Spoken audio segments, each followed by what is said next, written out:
자, 오늘 두 가지 주제가 되겠는데요. 먼저는 12절까지 해갖고 형제 사랑에 관하여는 하는 바울의 설교가 있고요. 그 다음에 이제 13절부터 마지막 끝절 18절까지는 자는 자들에 관하여는 뭐 이렇게 말하고 있어요.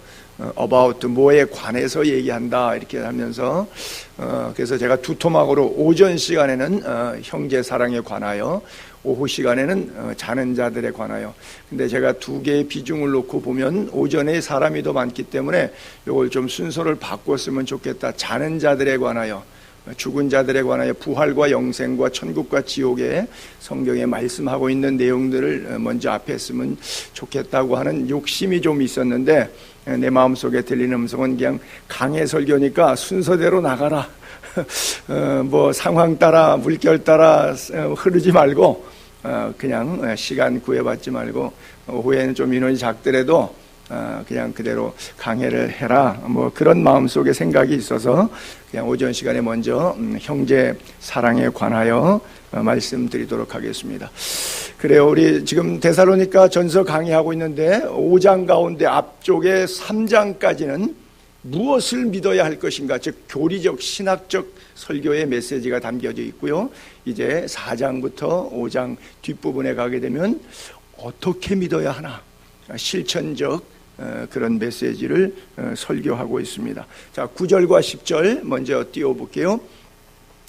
형제 사랑에 관하여는 너희에게 쓸 것이 없으면 너희들 자신이 하나님의 가르침을 받아 서로 사랑함이니라. 형제 사랑을 너희들이 잘 하고 있어서 대체적으로 사도 바울이 볼 때 다시 뭐 거기에 대해서는 재 언급할 필요 없을 만큼 당신들이 잘한다. 그래서 실제 잘하고 있다는 면도 없지 않아 있고 조금 더 잘했으면 하는 면도 없지 않아 있어요. 바울이 볼 때 참 3번 설교 듣고 개종한 데살로니가 교회 교인치고는 너무 잘 믿고 있어요. 그러나 바울의 영적 수준에게는 조금 미흡한 느낌이 있어요. 그거보다 조금 더 잘했으면 좋겠다. 그래서 너희에게 쓸 것이 없음은 이라고 하는 파렐립시 논법으로 그들을 강권합니다. 10절에 그 메시지를 대략 이렇게 갈파할 수 있겠죠. 마게도냐 모든 형제들에게 과연 이것을 행하도다. 그러니까 마게도냐 지역은 지금 데살로니가 교회뿐 아니라 베레아 교회, 또 빌립보 교회, 이런 교회들이 있는데 그런 교회들의 소문을 들을 때 참 데살로니가 교회가 건강하게 형제끼리 서로 사랑을 잘하고 교회 공동체가 참 괜찮은 교회다라고 하는 소문이 들리는 거예요. 그래서 모든 형제들이 과연 이렇게 살고 있다, 예수 이렇게 잘 믿고 있다 하는 소리를 듣는 거예요. 그런데 한마디 더, 형제들아 권하노니. 그렇게 잘 믿는데 그냥 칭찬만 해줬으면 좋을 것 같은데 칭찬은 하지 않고 한마디 더 권합니다. 더욱 그렇게 해라. 더욱 그렇게 해라. 그렇죠? 칭찬은 고래도 춤추게 한다 그러죠. 제가 제 목회를 늘 거울처럼 들여다보면 율법적인 목회가 강해요. 할아버지 때부터 또 아버지도 목사고 뭐 모태신앙으로 뭐 정말 이유식부터 성미를 교인들이 쌀 갖다 주면 그거를 끓여주는 이유식, 그 성미를 이유식으로 먹으면서부터 자랄 만큼 어렸을 때 이제 신앙생활이 이쪽 방면에서만 굳어와가지고 어떤 의미에서는 내 마음속에는 그냥 율법이 너무 가득 차고 있어요. 은혜를 좀 모르는 목사에게. 그래서 기도 제목이 하나님 율법적 목회가 아니라 은혜 목회하게 해주세요 그랬는데 절대 안 되더라고. 잘 안 돼. 잘 못 고쳐요. 어쨌든 사도 바울이 저들 사랑을 대체적으로 잘하고 있는데 뭔가 조금 좀 아쉬워요. 대체적으로 잘하는 것만 칭찬해갖고 더 잘할 수 있도록 이렇게 다 격려해주면 참 좋겠는데 그것에 대해서는 별로 그렇게 크게 침소봉대 칭찬하지 않고 더 잘해라, 더욱 그렇게 해라, 그렇게 권면해주고 있는 모습이. 형제사랑이라고 하는 저 단어가 필라델피아, 소아시아 7교회 가운데 필라델피아라고 하는 필로스라고 하는 말이 사랑이죠. 하나님의 사랑, 뭐 아가페, 이성의 사랑, 에로스, 친구의 사랑, 필리아의 사랑이라 그러죠. 그래서 사랑이란 단어에, 물론 사랑의 격과 질과 농도에 따라서 단어가 다 다른데 한국말로는 그래도 다 사랑이라고 하는 단어입니다. 필리아라고 하는 사랑이라고 하는 단어에다가 아델포스라고 하는 것은 형제란 말이에요. 즉 형제 사랑에 관하여는 그래서 동네 이름도 필라델피아가 있잖아요. 뭐 미국에도 있어요. 근데 성경의 요한계시록 3장에 소아시아 7교회 가운데 6번째 나왔던 교회가 바로 필라델피아 교회예요. 형제 사랑이라고 하는 뜻이에요. 그래서 그 형제 사랑, 여기서 말하는 형제 사랑은 우리 교인들이야. 여러분과 같이 저하고. 그럼 이거 식구 아니잖아요. 혈연 관계 아니잖아요. 근데 저 사도 바울이 말할 때 저 형제 사랑을 얘기할 때는 패밀리의 개념으로 얘기하고 있어요. 인도주의적 차원에서 아는 사이의 인지상정의 사랑을 얘기하는 게 아니라 한 피바다 한 몸 이룬 형제요 자매들이요. 그래서 예수 그리스도의 성차 안에 예수의 피, 예수의 살을 같이 대한 예수 가족 공동체가 된 것을 이야기하고 있어요. 어저께도 신방 갔다가 몇 분 교인들하고 같이 점심 식사를 이렇게 하는데 밥 먹으면서 그런 느낌이에요. 야, 이게 가족이다. 식구라고 하는 말이 밥을 같이 먹는 사람을 먹을 식자, 입구자 쓰잖아요. 먹는 입. 이 천국 가족이로구나. 그래요. 여러분 가슴에 늘 형제 사랑, 정말 천국에서도 같이 밥 먹는 그런 형제 사랑이 있게 되기를 바랍니다. 그래요. 저 형제라고 하는 뜻에는 아버지가 같다는 뜻이에요. 그렇죠? 한 가족이라고 하는 뜻이 내포되어 있어요. 주 안에서 우리는 한 형제임을 믿습니다. 교회 공동체 비록 직분은 목사, 장로, 집사 다 달라도 한 형제, 한 가족임을 믿습니다. 그래요.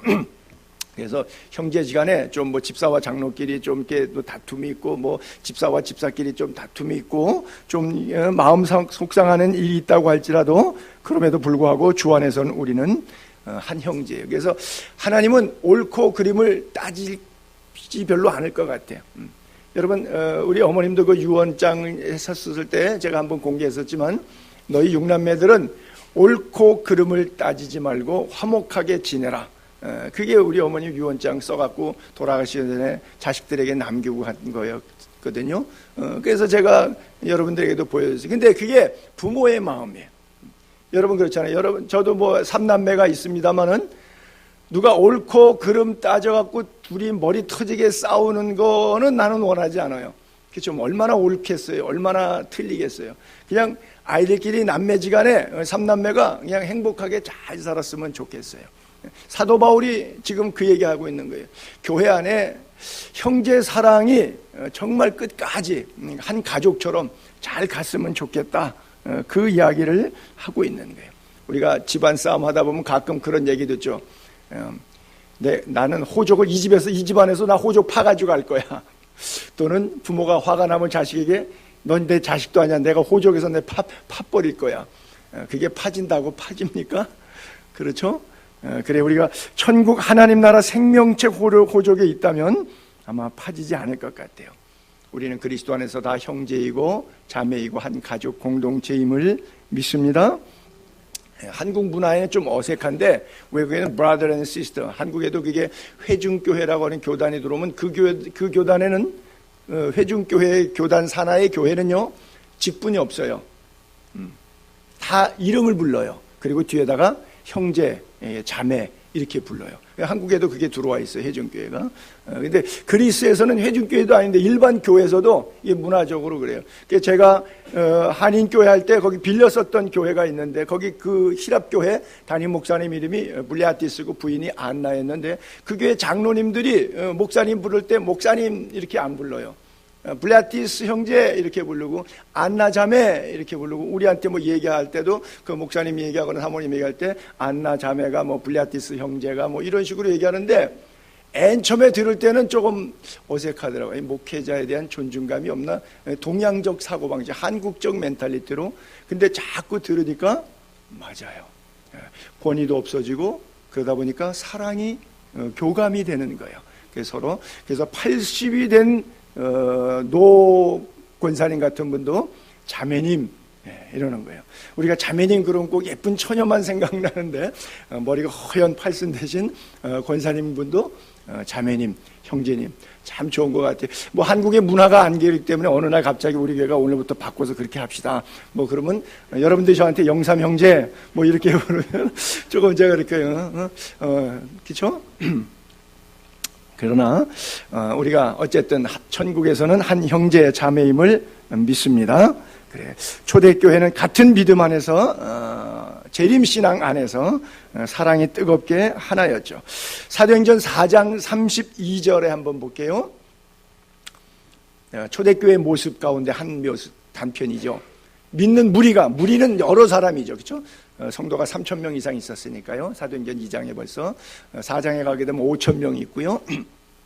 믿는 무리가 한 마음과 한 뜻이 되어 모든 물건을 서로 통용하고 자기 재물을 조금도 자기 것이라 하는 이가 하나도 없더라. 현대 교회에서 적용하면 좋겠지만 적용하기가 어려운 것이죠. 이거 페이스 미션에서는 풀 서포팅으로 가능합니다. 선교단체는 어떻게 하냐게 되면 제가 다른 이 교회 저 교회 해갖고 저한테 선교비가 한 3,000불 들어와요. 근데 어떤 선교사는 인맥이 약해서 그런지 한 1,000불밖에 못 들어와요. 그런데 저는 그리스에 사역하고 다른 선교사는 슬로바키아에 가서 사역하고 있어요. 근데 AF 선교단체에서 훌링으로 다 모아져요. 그럼 이게 페이스 미션으로 돌리는데 제가 만약에 애가 하나밖에 없다, 한 2,000불이면 된다. 그러면 내 구자로 3,000불이 들어왔지만 나에게 2,000불을 보내요. 저쪽 슬로바키아에 있는 선교사는 애가 셋이다 보니까 거긴 한 2,500불 필요하겠다. 근데 실제적으로 자기에게는 1,000불, 1,500불이 안 들어와요. 그러면 다른 선교사의 잉여금을 거기다가 넣어가지고 보내는데 아무도 의의를 제기하지 않아요. 11조 행정비라 그래서 선교단체에서 모든 제 후원에 들어오는 것의 10% 11조를 행정비로 띱니다. 사무실 임대료, 자매 간사들, 총무들, 사역비, 활동비, 노동인건비 나가야 되니까 다 떼요. 아무 소리도 얘기하지 않아요. 왜? 페이스 미션이니까. 그 돈 내가 노동해서 버는 거예요? 아니죠. 하나님이 은혜로 주신 거예요. 사역을 위해서 주신 거예요. 그러니까 이게 폴링 시스템인데 페이스 미션이라는데 선교단체는 이게 돼요. 근데 교회는 이게 안 되죠. 어렵죠. 한 마음 한 뜻도 제가 볼 때는 안 돼요. 서로 물건을 통용한다. 내 거 만지지 마. 이거 내 거야. 그렇죠? 자기 것을 자기 것이라고 주장하는 사람이 단 한 명도 없는데 자기 것을 자기 것이라고 안 주장하는 사람이 현대교회는 한 명도 없죠. 그렇죠? 목사부터 그렇지 않으니까 그냥 자기 것 챙기려고 혈안돼 있어갖고 특별히 이제 좀 은퇴할 때쯤 되면 아주 추하기가 말할 수 없이 어떤 인격적으로 추락하는 그런 모습들을 많이 보죠. 그래요. 사람의 욕심이라고 하는 것이 교회 울타리에서 목회자든 한 무리 같은 무리라고 했던 믿는 무리라고 했던 사람들도 마찬가지죠. 참 이런 면에 있어서 저 예루살렘 초대교회는 가장 유토피아적인 전형적인 천국교회의 모습을 가졌어요. 이것이 어떤 의미에서는 공산주의의 원리입니다.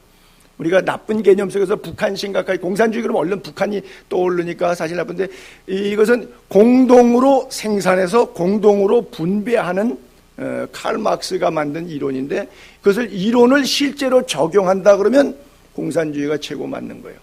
토지의 공개념 맞는 거예요. 왜? 소유는 다 하나님의 것이니까 우리가 돌려 쓰고 나눠 쓰고 필요한 사람들 쓰고 그래서 함께 일해서 공동 생산하고 또 함께 분배해서 골고루 가난한 사람이 없도록 만드는 것인데 실제적으로는 이론은 그렇게 적용해 놓고 실패했죠. 모든 공산국가들은 3% 내지 5%의 권력층이 전체 국가의 90% 재산을 다 마음대로 활용합니다. 그리고 나머지 95% 이상의 인민들이 그거 남은 3%, 5% 요거 가지고 먹고 산다고 그냥 너무너무 바닥 생활하죠. 그래서 계급을 만들어놨어요. 사실 무계급주의가 사실 공산주의 이론인데 공동생산, 공동분배인데 그러나 엄청난 따를 수 없는 계급사회, 자본주의보다도 더 뛰어넘는 계급사회를 만들어냈죠. 사실 이론적으로는 기독교가 어떤 의미에서는 공산주의와 같다고도 볼 수 있죠. 이상적인 분배가 이루어진다면 지금도 75개 인구가 삽니다. 하루에 5만 명이 굶어서 죽고 있어요. 유네스코 통계예요. 하루에 5만 명이 굶어 죽어요. 한쪽에서는 배가 불러서 살 빼거나 살 빼는 데 들어가는 운동 여러 가지 비용들이 어마어마해요. 한쪽에는 굶어서 죽지요. 그렇죠? 돈이 없어서 굶어서 죽는 사람이 하루에도 5만 명씩 아사자가 나오고 있는다고 하는 거예요. 그래요. 이 신본주의와 인본주의가 바로 우리들의 마음속에 결정될 때 이것이 성공 사례로도 나타날 수 있고 실패 사례로도 나타날 수 있죠. 초대교회 이후에도 사해사본을 만들었던 쿰난 공동체가 아주 좋았고요. 그 다음에 라브리 공동체, 제가 가봤던 그 봉쇄수도원, 아토스 수도원, 한국에도 가나안 농군학교라든지 또는 두레 공동체라든지 이런 데서 잘 해보려고 해서 이단도 했죠. 예를 들어 신앙촌 같은데, 근데 그러나 노동력 착취로 끝나버리고 말았죠. 잘 의도는 좋지만 의도대로 가지 않는 것, 이것이 문제죠. 자, 하나님의 가르침을 봐라. 그들이 서로 사랑했다 그래요. 여러분, 사랑이 뭐예요? 나름대로 여러 가지 얘기할 수 있는데, 우리가 기독교인 입장에서 사랑 그러면 뭐가 떠올라야 되면 감정적인 스윗한 것이 아니라 희생이 떠올라야 돼요. 사랑 그러면 사랑의 최고봉은 십자가예요. 그래서 형제 사랑 그러면은 내가 사랑 받아야지 라고 생각하면 이미 믿음이 없는 거고요. 내가 나를 희생해서 상대를 섬겨드려야지, 이게 형제 사랑에 관해서 포커스를 맞춘, 초점을 맞춘 바울의 메시지라고 하는 거예요. 우리가 결혼 전에 보게 되면 많은 조건들 따지잖아요. 이 조건, 저 조건 많이 따져요. 근데 고르고 골라서 결혼하고 보니까 어때요? 살다 보니 그거 다 소용없고 뭐가 제일 중요해져? 예수 잘 믿는 것이 제일 중요하다. 결론 나오잖아요. 그렇죠? 진짜 사랑은 어디에 있어요? 믿음 안에 있죠. 물론 예수 안 믿어도 밥은 먹고 삽니다. 더 잘 사는 사람들도 많고요. 그러나 진짜 사랑은 오직 믿음 안에 있어요. 왜? 하나님 사랑하듯 남편 사랑하고 하나님 사랑하듯 아내 사랑하면 그 이상의 사랑이 없지요. 그렇죠? 자, 11절 올려볼게요. 또 너희에게 명한 것 같이. 그러니까 예전에 이미 사도 바울이 데살로니가 교인들에게 권면했어요. 명령했어요. 옛날에 뭐라고 말했냐면 조용히 하고 자기 일 해라. 자기 일을 하고 너희 손으로 일하기를 힘쓰라. 그런데 그 앞에 조용히 하라라고 하는 말도 거기다가 하나 덧붙였어요. 구소련 시절에 클레이몰렌에 가게 되면 저는 그 모스크바에 가봤는데 붉은 광장에 거기에 담벼락 보게 되면 이렇게 현수막 같이 해갖고, 그러니까 아주 펄럭이지 않는 판박이로 해갖고서는 글을 하나 써놨는데 바로 성경 구절을 거기다가 써놨어요. 데살로니가 후서의 3장에 나오는 건데, 일하기 싫어하는 자는 먹지도 말게 하라, 이렇게 써 있어요. 그 사람들은 망치하고 나타하고 공산주의 마크가 뭐예요? 노동 아니에요. 노동당이 최고이잖아요. 노동혁명이 일으킨 공산 개념이 바로 그런 거잖아요. 그러니까 일을 굉장히 강조하죠. 말하는 사람은 일 안 하고 놀고 있고 나머지 사람은 다 말하게 하는 것에서 문제는 왔지만, 어쨌든 공산주의 이론, 이게 성경 구절 그대로고, 지금도 러시아 정교회가 힘을 가지고 있죠. 옛날 그 KGB에서 알렉시라고 하는 사람이 종교 부장 맡고 있을 때 같이 활동했던 블라디미르 푸틴이 지금 사실 서로 난영난제지간에 최고 정상에 올랐어요. 러시아 종교회 수장 됐고 러시아의 지금 대통령 되어 있고, 둘이 얼마나 친한지 몰라요. 어쨌든 지난 주간에도 제가 기도원에, 강남 금식기도원에 가서 있는데 대부분 기도원에 평일날 가게 되면 다 가정주부들이 많이 계시죠. 그런데 남자분들도 많이 뛰는데 보니까 노동 생산성 1년 연령의 남자분들이 왔는데, 물론 이유가 있겠죠. 몸이 아프다든지, 안 그러면 경제적인 이유라든지, 또 가정적인 아픔이라든지 여러 가지를 놓고 기도하러 왔는데, 일시적으로 기도하고 올라오는 건 좋은데 기도원에 너무 오래 있는 것은 저는 그렇게 찬성하지 않죠. 왜? 일을 해야 되는데 일 안 하고 기도만 하고 있으면 어떨까 하는 생각이 드는 거예요. 그렇죠? 목사 입장에서는 왜 기도 안 하나, 이걸 걱정해야 되는데, 그렇죠? 왜 기도만 하고 있나, 일을 안 하고. 그래요. 때때로 기도원에 가게 돼서 그 건강한 남성들을 보면 제가 그런 생각이 들 때도 있어요. 데살로니가 시대로부터 오늘 현대이니까 2000년 동안 교회 안에는 늘 기도하면 다 된다고 생각하는 극단주의적 종말론자들이 있었어요. 특별히 데살로니가 교회가 그랬어요. 그래서 그냥 일하라고 말한 게 아니라 일하기를 힘쓰라, 조용히 하고, 주로 일 열심히 하는 사람은 일에 지치다 보니까, 일에 몰두하다 보니까 말할 새가 없고 남의 것 참견 간섭할 새가 없어요. 근데 일 안 하니까 한가하잖아요. 주변 두리번 그러니까 자기 눈에 띄는 게 감정적으로 필터링 돼갖고 생각이 있잖아요. 그 생각이 언어로 표현하다 보니까 쓸데없는 얘기하는 거예요. 그러니까 저것은 일렬로 쭉 가는 거예요. 조용히 하는 것은 힘쓰기는 거예요. 그래서 떠든다는 것은 벌써 일 안 하고 있다는 증거고요. 교회에서 예를 들어서 무슨 행사를 한다 그랬을 때 그 행사가 일이 되려면 열심히 일을 하면 되는 것이지, 그 일은 안 하고 입으로 다 행사하는 분 있죠. 그런 일들 많죠. 그러니까 이 데살로니가 교회도 마찬가지. 사도 바울이 그랬어요. 조용히. 첫 번째는 조용히 입 딱 다물고 자기 일, 맡은 직분, 목사는 목사 일만 열심히 하고 남의 것 신경 쓰지 말고, 또 뭐 장로는 장로대로, 권사는 권사대로, 집사는 집사대로 조용히 하고 자기 일을 최선을 다하고 또 일하기를 힘쓰라. 그렇게 표현해 줬던 것이죠. 종말론적인 신앙은 오늘 하루를 성실하게 살아가야 하는 거예요. 극단적 종말론은 오늘 하루를 불성실하게 살아가요. 잘못됐기 때문에 극단적으로 빠져가고.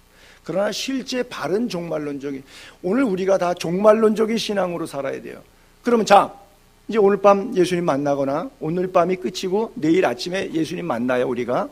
그러면 남은 시간 어떻게 쓰겠어요? 아무렇게나 쓰겠어요? 얼마나 성실하게 긴장감을 가지고 살겠어요? 우리는 종말론적인 신앙은 바로 그런 거예요. 오늘 하루의 삶을 성실하게 살아가는 거예요. 왜? 신앙이라고 하는 것은 관념이 아니라 삶이에요. 라이프예요. 그렇기 때문에 신앙생활한다라고 하는 것은 종교적인 관념에 빠져 있다는 뜻이 아니라 우리의 삶을, 가정생활, 직장생활을 열심히 살아가고 있다. 땀을 흘려 코에 이마에 땀이 흐르도록 살아가고 있다. 그것이 종말론을 살아가는 신앙인의 모습이에요. 스피노자라고 하는 크리스천 철학자도 그런 얘기했다 그러잖아요.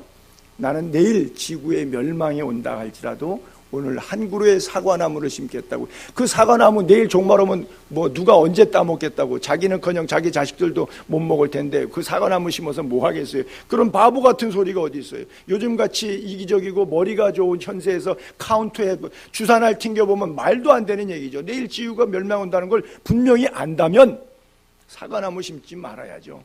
그렇죠? 남의 사과까지 다 뺏어다가 내가 먹을 수 때까지 먹다가 죽으려고 생각해야죠. 그렇죠? 제가 언젠가 다 말씀드렸는데 삼풍백화점 무너졌을 때 그때 은행에서 은행이 아니라 저기 뭐 백화점 가가지고 크레딧 카드로 물건 뭐 다이아몬드도 사고 뭐 산 사람들 많이 있을 거예요. 뭐 비싼 옷들도 뭐 사간 사람들도 많이 있었을 거예요. 근데 와장창 무너져가지고 옛날에는 전산처리가 아니라 판댁에다가 카드 껴놓고서는 슥슥 긁어내는 판박이기 때문에 종이 전표 없으면 은행 가서 못 찾는 시절이라고요. 요즘같이 전자 시스템이 아니니까 은행에 근거가 없어요. 이거 종이 하나 준 거밖에 없기 때문에. 그때 어떻게 됐을까요? 오전에 쇼핑 다 하고 수백만 원 쇼핑하고 집에 간 사람들 신났을까요? 안 신났을까요? 자, 이때 그리스도님, 제가 그냥 혼자 비유로 얘기를 드는 겁니다. 그런 사람이 실제 있긴 있을 거예요. 제가 몰라서 그렇지 누군지는. 자, 이때 그리스도인은 자기가 전표 가운데 원본은 주고 사본은 갖고 있으니까 그거를 해당 기관이나 은행이나 그 업체에 가서 내가 그때 샀습니다 하고 돈을 내놓는 사람은 그리스도인이에요. 그리고 야, 참 대박이다. 남은 안 됐지만 나한테는 이건 일생 때 대박이다. 하나님 감사합니다 라고 한 사람의 하나님은 돈이 하나님이에요. 하나님이 하나님이 아니고 만몬신을 섬기고 있는 것이죠. 그렇죠? 바로 그 메시지예요. 조용히 자기 일을 하고 너희 손으로 일하기를 힘쓰라 라고 하는 거예요. 초기 선교 사화도 제가 그런 말씀 종종 드리죠. 마부가 예수 믿고 보니까 너무 좋아서 주인에게 전도했더니 주인이 웃으면서 야 이놈아, 천박한 머슴 주제에 예수 믿으면 머슴이 주인 된다더냐. 할 말이 없잖아요. 머슴이 하는 말이 뭐예요? 주인님, 그게 아닙니다. 예수 믿으면 마부 노릇 더 잘하게 되는 겁니다. 그렇잖아요. 요셉이 그런 사람 아니에요? 얼마나 억울해요. 그러나 종살이 옥살이 어떻게 해요? 성실하게 했어요. 보디발 감동시킵니다. 전옥직이 감동시킵니다. 여러분 같으면 상대방 감동시킬 만큼 일하고 싶어요? 그런 처량한 신세, 힘든 사망의 음침한 골짜기에 빠지고 내가 전혀 무죄인데 불구하고 억울하게 누명 쓰면서 이런 삶을 살아가는데 내 인생 내 팔자야 하고 앉았을 때 정말 걸레 들고 다니면서 최선을 다해서 주변을 깨끗게 하고 많은 사람들을 도와서 협력할 마음이 생기겠습니까? 예수 믿는 사람과 안 믿는 사람은 그게 차이예요. 여러분들 어떤 삶으로 살고 있는지를 돌아보면 여러분들의 신앙생활, 여러분이 스스로 자기 평가할 수 있어요. 직장에서도 성실하게, 교회에서도 신앙생활도 성실하게, 가정에서도 성실하게, 어디 가서든지 오늘 주님 만나면 내가 주님 나 이렇게 살았어요 라고 보고할 수 있는, 영수증 내놓을 수 있는 삶을 사는 것, 그것이 종말론적인 신앙의 삶을 살아가는 사람의 모습이에요. 제가 23년 동안 집시 선교했잖아요. 집시들 구제사역 중심이잖아요. 처음에 갖다 주면요 얼마나 고마워하는지 몰라요. 두 번째 갖다 주면요 이제 고맙단 말 안 해요. 세 번째는요 안 준다고 뭐 난리칩니다. 근데 그 집시만이 아니라 사람은 다 그런 것 같아요. 제 동기들도 지금 30년째 한국에서, 제가 그리스 가기 전부터 개척을 했는데 지금도 미자립 교회로 있는데 여기저기 교회에서 조금 이렇게 미자립 교회 후원금 있으니까 그거 받아갖고 먹는 맛에 그냥 만족해갖고 아마 글쎄요 좀 이렇게 말하면 뭐한데 그 친구는 교회 부흥될까봐 걱정하는 것 같아요. 여러분 가능하면 주는 사람 되고 받는 사람 되지 않게 해달라고 기도하시기 바랍니다. 주는 자가 받는 자보다 더욱 복이 있다 하신 주의 말씀을 기억하여야 할지니라. 사도행전 20장에 사도 바울의 고별 설교 가운데 밀레도 교회 장로들에게 주었던 그런 메시지예요. 조용히 자기 일에 힘쓰라, 부지런히 하라 그래요. 초대교회나 현대교회나 교회를 힘들게 하는 교회는 딱 두 가지예요. 극단적 광신주의, 은사주의자들 하나, 교회 상당히 어지럽히고, 또 하나가 남의 말 많이 하는 사람, 행동으로 일해야 되는데 입으로 이야기하는 사람. 이런 사람들을 산상수훈에서 예수께서 이렇게 말씀하셨죠. 그들이 어떤 일을 했어요? 구제했어요. 마태복음 6장 2절에 볼게요. 그러므로 구제할 때 외식하는 자가 사람에게서 영광을 받으려고 회당과 거리에 사는 것 같이 너희 앞에 나팔을 불지 말라. 나팔을 불지 말라. 이미 자기 상 받았다. 그렇게 써 있어요. 또 디모데전서 5장 13절 한번 볼게요. 그들은 게으름을 익혀 집집에 돌아다니고 게으를 뿐 아니라 쓸데없는 말을 하며 일을 만들고 다녀 마땅히 아니할 말을 하나니.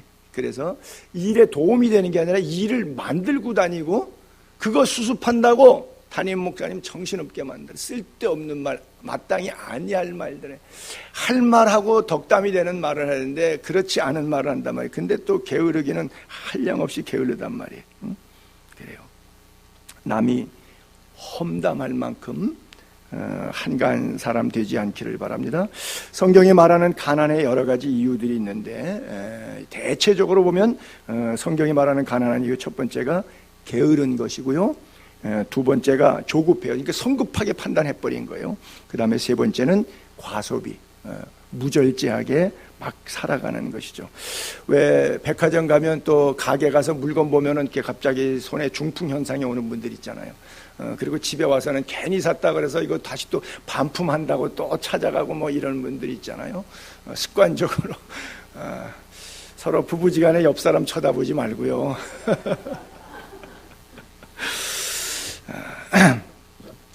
물론 이제 가난하게 된 이유를 크게 보게 되면 두 가지가 있어요. 하나는 지금 제가 말씀드렸듯이 개인적인 면에 있어서는 그런 이유가 있고요. 또 개인이 규칙 사유가 없는, 즉 사회 구조적인 모순이 있어요. 예를 들어서 옛날 같으면 이제 성주가 다 가잖아요.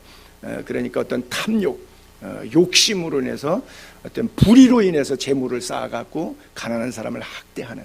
그래서 가난한 사람을 학대하는 것은 하나님을 학대하는 것이다. 성경에도 그런 말씀 있지 않아요? 그래서 본인과 관계없이 사회 구조적인 모순 때문에 가난을 대물림하는데 북한에 사는 동포들은 할 수 없죠. 딱 그런 사회죠. 그 사람들은 개인적인 의지와 상관없이 제도적인 권한에 들어가 있기 때문에 그래요.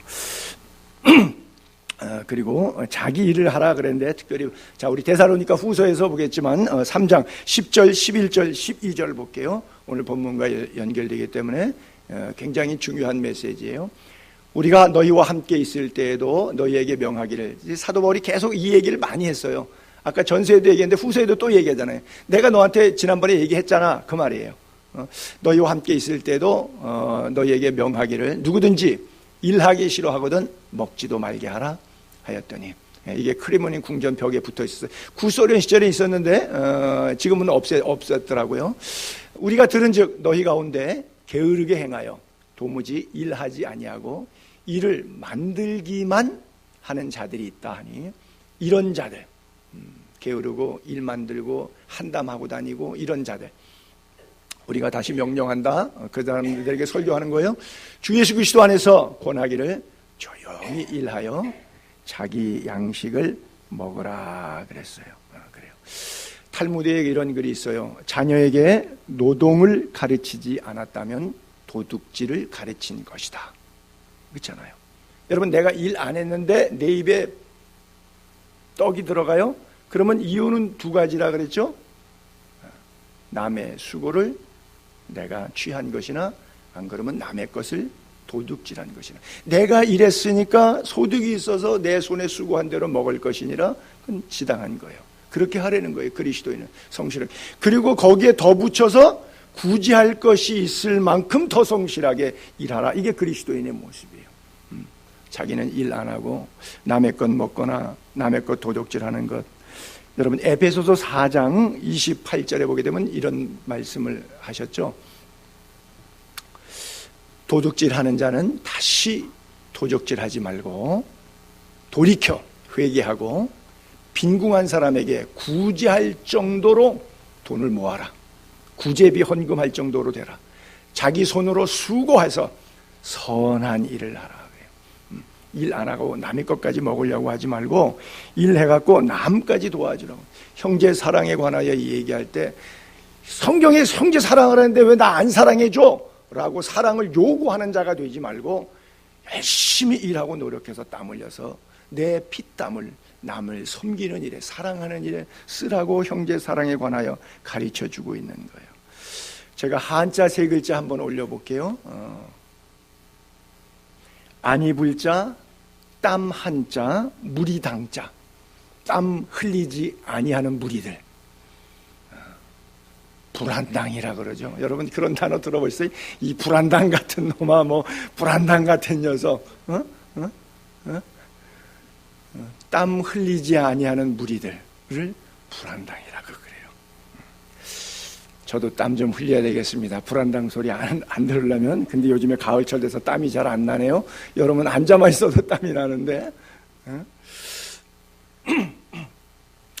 참, 제가 한국 사회를 보면서 젊은이들이 한국을 헬조선이라고 부르는 것을 저는 상당히 가슴 아프게 생각해요. 여기에 제3국 사람들이 와가지고 코리안 드림, 옛날에 70년대 60년대 아메리칸 드림 가가지고 뭐 서울대 연대 이대 나왔어도 거기 가서는 뭐 아파트 청소하고 건물 빌딩 뭐 쓰레기통 비우고 또 세탁소에서 일하고 뭐 트럭 운전해가지고 다들 뭐 여기 뭐 서울연구나 상관없어요. 거기 가서 열심히 일해가지고 여기서 서울연구대 나온 사람보다 10배는 잘 사는 수준으로 하고, 왜? 땀 흘린 만큼 대가를 받았으니까. 근데 뭐 삼류대학 나와가도 나도 대학 나왔네 그러고서는 거기서 그냥 이렇게 사는 사람들은 전부 다 보니까 보따리 바꿔맸더라고요. 여러분, 일하는 것은, 노동하는 것은 참 신성한 것이고 하나님이 주신 우리 모두의 은혜임을 믿습니다. 그래요. 이 땅에 와서 열심히 일하는 노동자들 참 많거든요.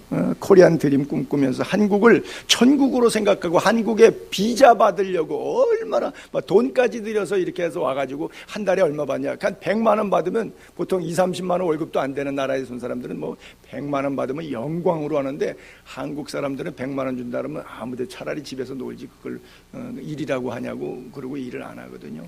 그러면 똑같은 땅, 똑같은 환경인데 이 사람의 멘탈리티와 저 사람의 멘탈리티는 왜 이렇게 다른 거예요? 그렇죠?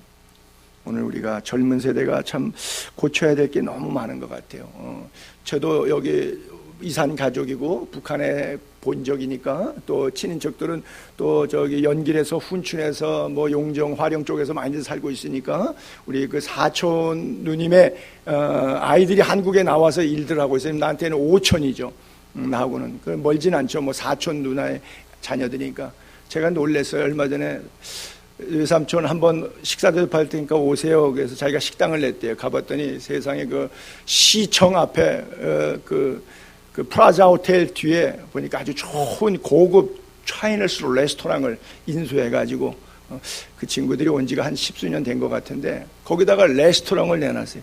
세상에 내 조카 가운데 그 누구도 그런 거 한 사람이 없어요. 한국에 사는 한국 국적 가지고도. 근데 세상에 중국 동포로 와가지고 시청에다가 그렇게 좋은 레스토랑을 타는데 방을 얻어갖고 우리 식구들 다 가서 형제랑 조카들 데리고 가서 거기서 멋지게 식사하고 참 감사하더라고요. 그래요.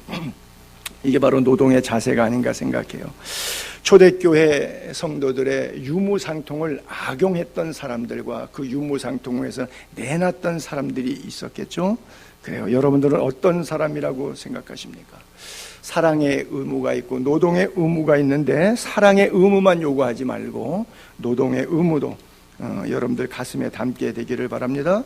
절대 남의 노동력을 공짜로 먹으려고 하면 안 돼요. 자, 마지막 12절 한 절 더 볼게요. 이는 왜 그렇게 해야 되느냐? 왜냐하면 외인에 대하여 신불신간에 예수 믿던 안 믿던 내인이라고 할 때는 예수 믿는 우리 가족 공동체를 얘기하는 것이고 저 외인에 대하여라고 하면서 예수 안 믿는 일반 사회 사람들이 볼 때도 그렇잖아요. 우리가 예수 믿는다 그러면 예수 안 믿는 친척들도 있잖아요. 그 예수 안 믿는 친척이 우리를 볼 때도 온 집안 식구들이 열심히 일하고 부지런히 살고 참 성실하고 거짓이 없이 정직하게 참 예수 믿는 사람답게 산다 이런 걸 하라는 거예요. 외인에 대하여 단정히 행하고 뭐예요? 흠잡힐 일이 없는 거예요. 여러분 사람이 단정하면 보기가 좋죠. 근데 단정하지 않은 사람은 어떻게 해요? 흠잡힐 게 많죠. 옷은 왜 저렇게 입었어? 에리는 다 삐뚤어지고 머리카락은 왜 이렇게 엉클어졌어? 화장은 왜 또 저 모양으로 했대? 뭐 할 말들이 많겠죠. 단정히 행하고 흠잡힐 게 외인에 대하여도 흠잡힐 게 없고 또한 아무 궁핍함이 없게 하려 함이니라 그랬어요. 저 궁핍함이라고 하는 헬라어는 크레이아라고 하는 서인데 이게 여기서 크레딧이라고 하는 신용이라는 단어가 나오게 되는데요. 이게 뭐냐면 부채예요. 데빗 부채예요. 즉 열심히 살면 궁핍함이 없다. 하나님이 부채를 갚아준다. 제가 좀 의역을 하게 되면 그런 뜻이에요. 궁핍함이 있다. 빚이 있다. 궁핍함이 없다. 빚이 없다. 그 차이는 하나님의 주시는 은혜 안에서 성실하게 살았느냐 또 열심히 땀 흘렸느냐. 여러분 열심히 땀 흘리고 일하고 수고하는데 북녘 땅이 아니라 남녘 땅에서 일하는데 또 예수까지 믿고 하나님의 도우심으로 기도하면서 하는데 왜 하나님이 안 도와주시겠어요? 분명히 바울이 오늘 본문에 선포하는 궁핍함이 없게 하신다고요. 그래요. 사랑하는 예수의 교회 성도님들, 궁핍함이 없는 삶, 성실한 그리스도인의 자세 여러분의 삶이 될 수 있기를 바라요.